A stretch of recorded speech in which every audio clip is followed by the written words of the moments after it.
ஐஸ்வர்யா ரஜினிகாந்த் டைரக்ஷனில் நம்ம super star Rajinikanth கேமியோவாக நடிச்சிருக்கிற படம் தான் லால் சலாம். பிப்ரவரி மாதம் ரிலீஸ் பண்ணியிருந்தாங்க. இது ஒரு அட்டர் ஃப்ளாப் மூவி தான்.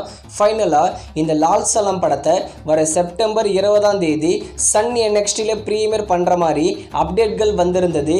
இது 90% கன்ஃபார்மான அப்டேட் தான். 10%க்கு தான் சான்சஸ் இல்லை. ஆனால் செப்டம்பர் 20 இந்த லால் சலாம் படம் சன் NXTயில் ப்ரீமியர் பண்ணுவாங்களான்னு வெயிட் பண்ணி பார்க்கலாம். அடுத்ததா தங்கலான் நம்ம பா ரஞ்சித் டைரக்ஷனில் சியான் விக்ரம், மாளவிகா மோகனன் இவங்கெல்லாம் சேர்ந்து நடிச்சிருக்கிற ஒரு ஆவரேஜான மூவி தான். இந்த தங்கலான் படத்தோட டிஜிட்டல் ரைட்ஸை நெட்ஃப்ளிக்ஸ் தான் வாங்கியிருக்காங்க.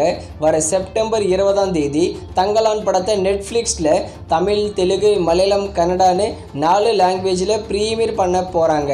அடுத்ததா வாழை நம்ம மாரி செல்வராஜ் டைரக்ஷனில் மாரி செல்வராஜோட பயோபிக்காக வந்த படம் இந்த வாழை. இது ஒரு பிக்கஸ்ட் பிளாக் பஸ்டர் மூவி. வாழை படத்தோட டிஜிட்டல் ரைட்ஸை நம்ம டிஸ்னி ப்ளஸ் ஹாட்ஸ்டார் தான் வாங்கியிருக்காங்க. வர செப்டம்பர் 27 இந்த வாழை படத்தை டிஸ்னி ப்ளஸ் ஹாட்ஸ்டாரில் ப்ரீமியர் பண்ண போகிறாங்க. அடுத்ததா டிமாண்டி காலனி 2 அஜய் ஞானமுத்து டைரக்ஷனில் நம்ம அருள் இதில் பிரியா மோனி சங்கர் லீடர் நடிச்சிருக்கிற படம் 50 கோடி மேலே கலெக்ஷன் பண்ணி அருள் இதி கரியர்லேயே பிக்கஸ்ட் பிளாக் பஸ்டர் ஹிட் ஆகியிருக்கு. இந்த டிமாண்டி காலனி 2 படத்தோட டிஜிட்டல் ரைட்ஸை ZEE5 தான் வாங்கியிருக்காங்க.